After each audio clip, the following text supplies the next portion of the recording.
Hello students, myself Ismail Ada and आज हम देखेंगे प्रैक्टिकली प्रॉब्लम फॉर डेप्रिसिएशन। ठीक है, तो लेट स्टार्ट। सबसे पहले हम ये देखते हैं कि हमारे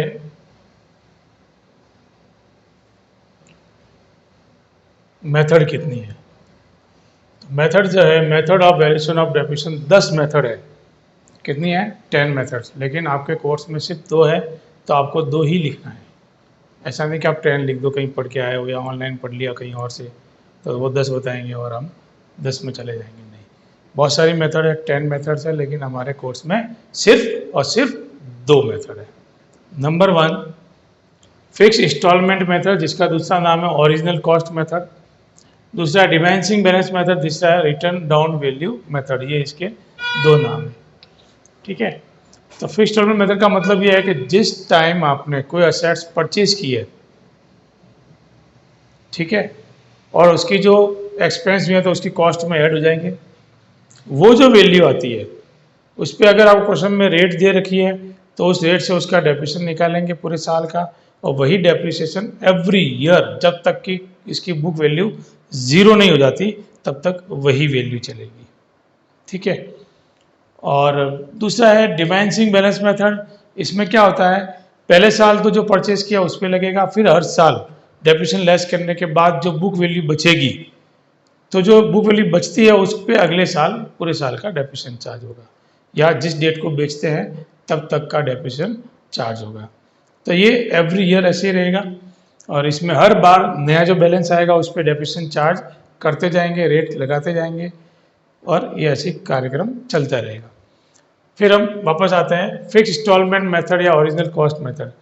तो यहाँ पर आपके 11th में सिर्फ एक ही वैल्यूएशन की मेथड है, वो है फिक्स के अंदर डिमेंशन के प्रैक्टिकल प्रॉब्लम जरूर है, लेकिन डेप्रिसिएशन निकालने के लिए फॉर्मूला भी दिया हुआ है, लेकिन वो फार्मूला यूज नहीं होता है क्योंकि हमारे यहाँ कैलकुलेटर अलाउ नहीं है, और इसकी जो है वो लेंथ बढ़ जाती है सॉल्यूशन में, तो इसलिए उसको हटा दिया गया है। तो हमारे सिर्फ इसके अंदर जरूर फार्मूला लगता है। वो फार्मूला क्या लगता है, तो वो आपके सामने है कि depreciation is equal to original cost of assets minus estimated scrap value upon estimated life of assets. इसका मतलब ओरिजिनल कॉस्ट ऑफ असेट्स का मतलब जैसे 10 लाख में हमने असेट्स परचेज की, उसको हमने ट्रांसपोर्टेशन के, इंस्टॉलेशन के, मजदूरी भी दी है, तो ये सब मिला के जो एक्सपेंस उसको चालू करने से पहले हुए हैं, यानी जिस असेट्स को परचेज किया उसको काम करना शुरू होने से पहले जितने भी उसको लगाने में खर्च हुआ है वो उसकी ओरिजिनल कॉस्ट होती है। तो original cost of assets minus estimate scrap value, मान के चलते हैं कि 5 साल बाद, 10 साल बाद इसकी लाइफ खत्म हो जाएगी, तब भी हमको इतनी तो वैल्यू मिलेगी ही। ठीक है, उसको कहते हैं स्क्रैप वैल्यू। तो वो जो भी है, वो अकाउंटेंट है या अकाउंट एक्सपर्ट होते हैं, वो ये एस्टिमेट वैल्यू निकालते हैं या सीए वगैरह निकालते हैं और वो आपको वैल्यू देते हैं, वो हम यहाँ पर माइनस कर देते हैं। हमारे कोर्स में इतना लंबा चौड़ा नहीं जाना है, आपको क्वेश्चन में दिया हुआ है तो माइनस करना है, नहीं दिया है तो नहीं करना है। आपको इतना दिमाग लगाने की जरूरत नहीं है कि हमको फाइंड करना पड़ेगा, नहीं, आपको ये सब वैल्यू दी हुई होती है। ये ओरिजिनल कॉस्ट में जो अलग अलग टुकड़ों में होता है तो उसको मर्ज कर देना, प्लस कर देना है, प्लस करके कॉस्ट आ जाएगी, माइनस करेंगे estimated scrap value upon estimated life of assets, ये भी क्वेश्चन में दिया हुआ होगा। तो ये सब करके हम एक साल का डेप्रिसिएशन निकाल देंगे, और एवरी ईयर यही डेप्रिसिएशन चार्ज होगा अगर बीच में टाइम फैक्टर इफेक्ट नहीं करता है। टाइम फैक्टर का मतलब ये है कि अपने 1 अप्रैल को साल शुरू होता है या 1 जनवरी में क्वेश्चन में किसी में शुरू होता है तो वो दिसंबर में एंड होता है, अप्रैल में शुरू होता है तो मार्च में।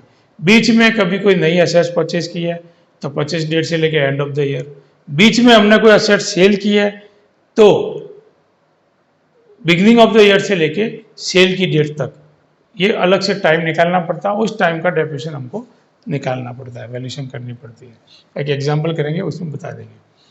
फिर रेट ऑफ डेप्रिसिएशन का पूछा क्वेश्चन के अंदर, ये अलग से क्वेश्चन भी आता है। तो रेट ऑफ डेप्रिसिएशन कैसे निकालेंगे कि अमाउंट ऑफ डेप्रिसिएशन जो आपने फाइंड किया वो अमाउंट, या क्वेश्चन में अमाउंट दिया होगा, multiply by 100 divide by original cost of assets, वही जो हमने यहाँ ऊपर लगाया था उसका हम डिवाइड लगा देंगे। तो ये करने से हमारा फॉर्मूला तैयार हो जाएगा। ठीक है, अब हम थोड़ा सा आगे बढ़ते हैं।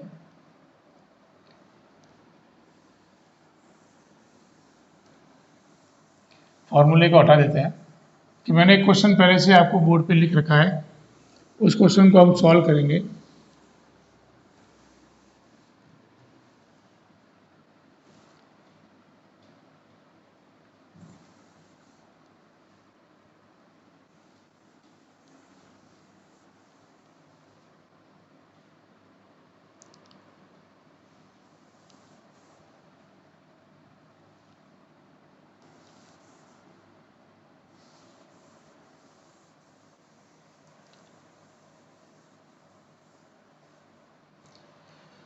आते हैं वापस हम क्वेश्चन पे एक जो मैंने लिख रखा है। इस क्वेश्चन को हम अलग अलग मेथड से अलग अलग तरीके से कर सकते हैं। जैसे इसने लिखा है जनवरी 1 2020 राज प्राइवेट लिमिटेड, नाम कोई भी हो सकता है। परचेज ऑफ मशीन, क्या परचेज किया? मशीन परचेज की है वो ₹6 लाख, 6 लाख रुपए में। कब? On July 1 2022। कब परचेज किया है? वो भी परचेज तो की थी 20 में, वो 6 लाख हो गया। अब लिखा है ऑन जुलाई 1 22, 2 साल बाद। A part of machine purchase on January 1 2020 for ₹40,000 was sold for ₹22,000। एक मशीन जो 6 लाख की थी, उसमें एक मशीन, एक पार्ट है जो 40,000 का था, वो 2022 में 22,000 रुपये में सेल कर दिया। ठीक है। And a new machine at a cost of ₹80,000 was purchase on the same date. इसी डेट को यानी 1 जुलाई 2022 को एक नई मशीन और परचेज की जिसकी वैल्यू 80,000 है। Depreciation charge on 31 March every year. Depreciation charge कब होता है? 31 दिसंबर, सॉरी, क्योंकि ये जनवरी में स्टार्ट हुआ है तो ये दिसंबर में लिख रहा है। अगर हमें जनवरी में परचेज का लिखा है और मार्च लिखता है तो मार्च का महीना देखेंगे, दिसंबर लिखा है तो दिसंबर का देखेंगे। By 20% on original cost method, जो मैंने बताई आपको ओरिजिनल कॉस्ट, उसी ओरिजिनल कॉस्ट मेथड पे 20% डेप्रिसिएशन चार्ज करना है। प्रीपेड लिख के मैंने छोड़ दिया है। छोड़ इसलिए दिया है, अगर हम प्रोविजन अकाउंट मेंटेन नहीं करते हैं तो आपको यहाँ लिखा होगा प्रिपेयर असेट्स अकाउंट। एक और टॉपिक होता है असेट्स डिस्पोजल अकाउंट, यानी जिस असेट्स को बेचते हैं उसका अलग से अकाउंट बनाना है। बेचने को ही डिस्पोजल बोलते हैं, हटा देना, डिस्पोजल नहीं, हटा देना, डिस्पोज कर देना, तो उसका अलग से अकाउंट बनेगा। तो वो मेथड भी सिखाऊंगा मैं अभी इसकी जस्ट पास में साथ में। ठीक है। तो अगर क्वेश्चन में लिखा है प्रिपेयर मशीन अकाउंट, तो किसी मशीन बनाना है। Prepare machine account and depreciation account, तो मशीन और डेप्रिसिएशन बनाना है। Prepare machine account, depreciation account and assets यानी मशीन डिस्पोजल अकाउंट, तो फिर आपको डिस्पोजल अकाउंट भी बनाना है। मैं वो बताऊंगा आपको कैसे बनाना है। अगर इसमें लिखा है prepare machine account, provision for depreciation account and machine disposal account, तो 3 बनाने हैं वहाँ पे भी। 2 पूछे तो 2 बनाने हैं। ठीक है ना। तो इस तरह से करेंगे। अब इस क्वेश्चन को देखते हैं कि हमने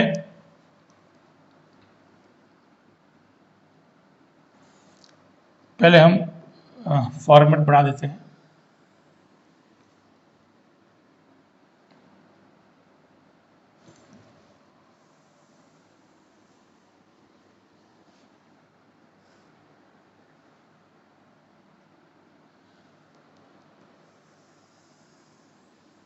हेडिंग लिखेंगे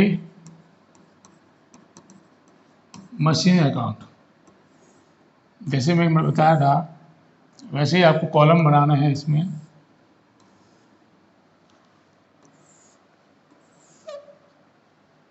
ठीक है। तो परचेज कब किया है? जनवरी 1 2020 में, 2020 जनवरी 1। और यहाँ लिखेंगे, लिखा नहीं है कैसे खरीदा है, तो टू बैंक, ब्रैकेट में आप चाहो तो लिख दो परचेज, इस तरह से लिख देंगे। फिर हम मशीन में लिख देंगे 6 लाख रुपीज। क्लियर। अब जुलाई 1 22, तो हमारा ईयर है, जनवरी से स्टार्ट हो रहा है, दिसंबर में एंड हो रहा है, तो अभी 2020 ही चल रहा है। तो 20 में लिखेंगे हम यहाँ पर दिसंबर 31। यहाँ लिखेंगे बाय डेप्रिसिएशन। अमाउंट क्या होगा? तो हम देखेंगे परचेज कितने में किया था, 6 लाख में। कब किया था? जनवरी 1। ईयर कब एंड हो रहा है? 31 मार्च, यानी पूरे साल का, जनवरी टू 31 मार्च, पूरे 12 महीने, यानी पूरे साल का। कितना चार्ज होगा? तो सपोज ये 6 लाख रुपए है और रेट ऑफ डेप्रिसिएशन जो हमने देखी थी वो कितनी थी? 20%। तो ये 20% हम चार्ज कर लेंगे, यानी 20/100 इज इक्वल टू 1,20,000। तो 1,20,000 हम यहाँ लिख देंगे, 1,20,000। ठीक, थोड़ा सा ऊपर लेते हैं, एक लाइन ऊपर ले लेते हैं। फिर डेट यही रहेगी, दिसंबर 31।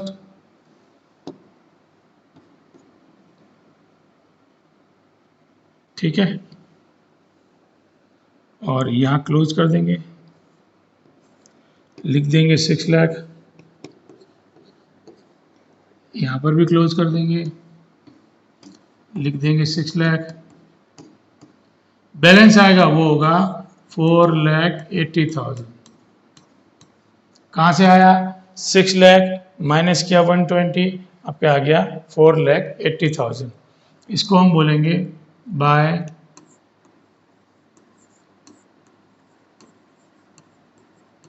Balance CD. अब नेक्स्ट ईयर थोड़ा और बड़ा कर देते हैं इनको, यहाँ लिखेंगे 2021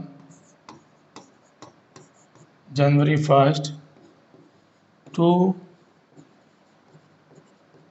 बैलेंस बीडी। जो यहाँ पे सीडी था वो यहाँ बैलेंस बीडी बन के आ जाएगा 4,80,000। अब हमने देखा सेल कब किया है? जुलाई 1, 22, और ये दिसंबर 21 में ही ईयर एंड हो रहा है। तो यहाँ लिखेंगे 21 दिसंबर 31। ठीक है, इस तरह से हम यहाँ पे वापस लिखेंगे अगेन बाय डेप्रिसिएशन, और वही अमाउंट लिखेंगे अगेन, क्योंकि पूरे साल यूज किया है तो अमाउंट में चेंज नहीं होगा। जो एक बार डेप्रिसिएशन लगा दिया वही नेक्स्ट ईयर भी रहेगा। ठीक है, और आगे बढ़ते हैं इससे। अब इसको यहाँ करेंगे क्लोज, तो लिखेंगे टोटल 4,80,000। यहाँ पर भी लिखेंगे 4,80,000। फिर जो बैलेंस आएगा उसी डेट में बैलेंस के लिए लिखेंगे बाय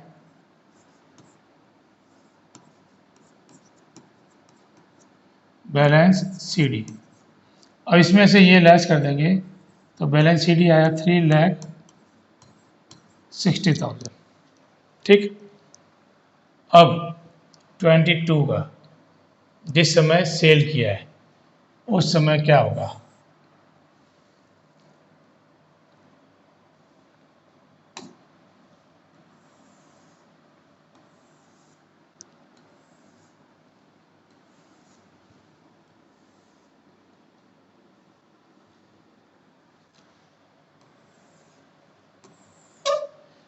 अब वो 21 था, अब लिखेंगे 2022 जनवरी 1 टू बैलेंस बीडी, और वही रहेगा अमाउंट सेम फॉर 3,60,000। अब इसने क्या कहा है? हमने क्वेश्चन पढ़ा था अभी, जुलाई 1, 2022 को जो 40,000 की एक मशीन थी जिसको खरीदा था 1 जनवरी 2020 में, उसको सेल किया है। ठीक है, तो यहाँ लिखेंगे 22 जुलाई 1। अब मिड सेशन में बेच रहे हैं तो उस पर डेप्रिसिएशन भी लग रहा होगा, तो उसका डेप्रिसिएशन पहले लिखेंगे बाय डेप्रिसिएशन। कितना? तो 40,000 की मशीन थी जिस पे 20% डेप्रिसिएशन था, और ये महीने कितने होते हैं, तो जनवरी 1 से जुलाई 1 तक होते हैं 6 महीने, तो 6/12 कर लेंगे। ठीक है, तो 6/12 का मतलब आएगा अमाउंट 4000। अब इसे सेल किया तो लिखेंगे बाय बैंक। हमने देखा था सेल किया था 22,000 में, कितने में सेल किया, 22। अब प्रॉफिट हुआ कि लॉस, वो कैसे फाइंड करेंगे, तो हम देखेंगे, मैं यहीं पे साइड में आपको बता देता हूं।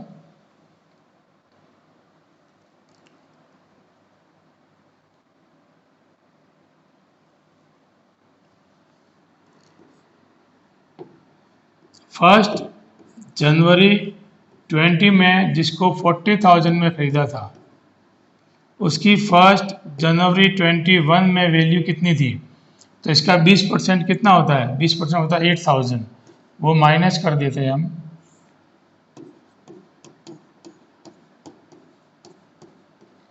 तो इसकी वैल्यू होती है 32,000।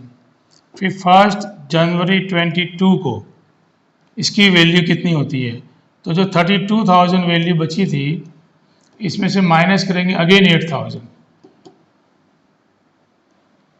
तो कितना आया, तो हम देखेंगे, तो 24,000।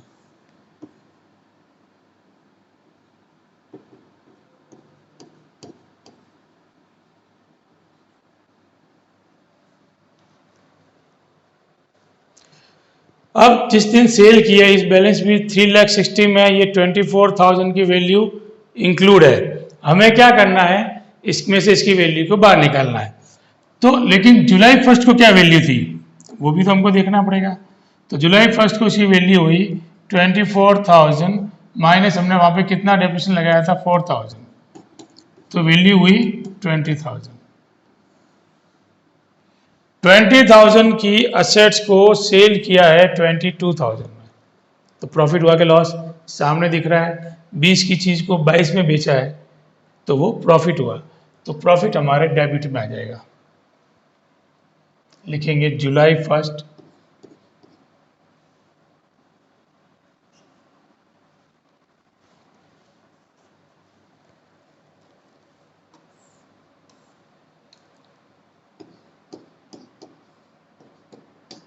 To profit and loss account, bracket में लिख दो प्रॉफिट ऑन सेल। कितना प्रॉफिट हुआ, 2,000 का। अब क्या करेंगे, तो अब लिखेंगे दिसंबर 31 बाय, एक और चीज कि इसने जुलाई में सेम डेट में एक और मशीन परचेज की थी जो की थी 80,000 में, तो वो 80,000 हम यहाँ लिख देंगे। अब डेप्रिसिएशन कैसे चार्ज करेंगे, तो दो अलग अलग मशीन का अलग अलग शो करके हम बाहर लिख देंगे।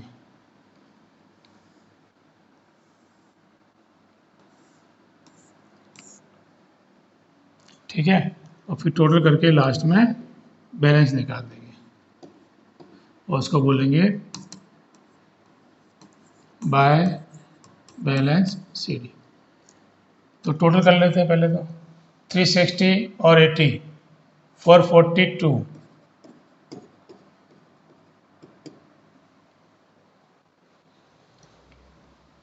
442। अब डेप्रिसिएशन कैसे लगाएंगे, तो एक वैल्यू जो 3,60,000 की थी, यहाँ पे ओपनिंग बैलेंस था, ठीक है, और 40,000 की वैल्यू का हमने डेप्रिसिएशन हटा दिया है, तो हम ऐसे देखते हैं, डेप्रिसिएशन ऑन 31 मार्च 2022 को फर्स्ट मशीन, टोटल मशीन कितने की थी कि हमने साल के शुरू में देखा था 6 लाख की थी, 6 लाख में से 40,000 की हमने सेल कर दी। ठीक है, 6 lakh -40,000 is equal to 5,60,000।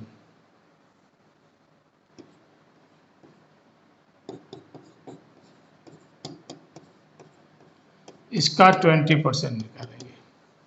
Second machine है जिसकी वैल्यू है 80,000। कितनी वैल्यू है? 80,000। इसका भी निकालेंगे 20%, लेकिन इसका 6 महीने का निकालेंगे, वो आएगा सेकेंड में। क्यों 6 महीने? जुलाई में परचेज किया है तो जुलाई से लेकर दिसंबर तक पूरे 6 महीने होते हैं, तो वो 6 महीने का लगा देंगे। अब करते हैं इसमें, ये तो 1/2 हो गया, 0 से 0, 0 से 0 और 2 से 2 कट, तो सेकेंड मशीन का तो आ गया 8,000।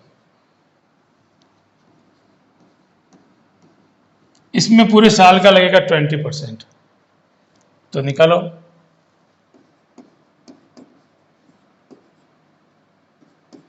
$1,12,000 टोटल वैल्यू हुई 1,20,000। अब इसमें से 442 में से 120, 22 और 4,000 ये लेस कर दो, तो हमारा आ जाएगा बैलेंस CD। तो करते हैं less. 4 and 2 6, 6 and 6 12, carry 1, 3 5, 5 and 4 5, 5 and 9 14, carry 1, 2, 2,96,000। और इस तरह से हम, ये सिंपल मेथड है, ओरिजिनल कॉस्ट मेथड, इसमें सेल की वैल्यू भी है, तो इसको इस तरह से सॉल्व करेंगे। ठीक है, आज के लिए इतना ही है, और देखते हैं आगे जैसे समय मिलेगा। रिटर्न डाउन वैल्यू का मेथड का भी बता देंगे और डिस्पोजल अकाउंट का भी बता देंगे। Okay, bye.